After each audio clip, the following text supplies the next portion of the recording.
White House says it believes Saudi Arabia will open Yemen port. Washington, Reuters. The White House said on Thursday it believed that Saudi Arabia would allow a blocked port in Yemen to open after President Donald Trump urged Riyadh to lift a blockade to let humanitarian aid reach the Yemeni people. The Saudi-led military coalition fighting the Iran-aligned armed Houthi movement in Yemen's civil war started blockading ports a month ago after Saudi Arabia intercepted a missile fired toward its capital Riyadh from Yemen. Although the blockade later eased, Yemen's situation remains dire. About 8 million people are on the brink of famine with outbreaks of cholera and diphtheria. Yemen's population of 27 million is almost entirely reliant on imports for food, fuel and medicine.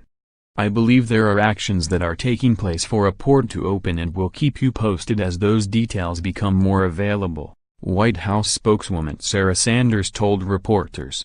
Trump called for Saudi Arabia on Wednesday to completely allow food, fuel, water, and medicine to reach the Yemeni people, suggesting Washington had run out patience with the blockade that has been condemned by relief organizations.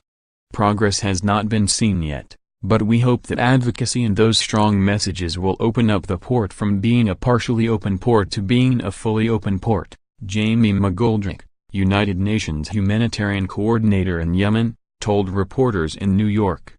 McGoldrick said there were 15 ships, carrying mainly food and fuel, waiting to enter the Yemeni ports of Hodeida and Salif. Around 80% of Yemen's food imports arrive through Hodeida. They need to come onshore now, said McGoldrick, speaking via telephone from Sana'a.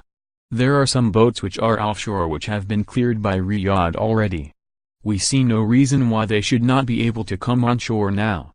A Reuters analysis of port and ship tracking data has shown that no fuel shipments have reached Yemen's largest port for a month.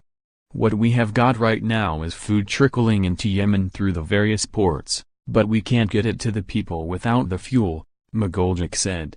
Yemen's humanitarian response needs millions of liters of fuel a month to keep hospital generators running, transport food and to pump water. Reporting by Steve Holland and Michelle Nichols. Writing by Tim Aman, editing by Eric Walsh and Susan Thomas.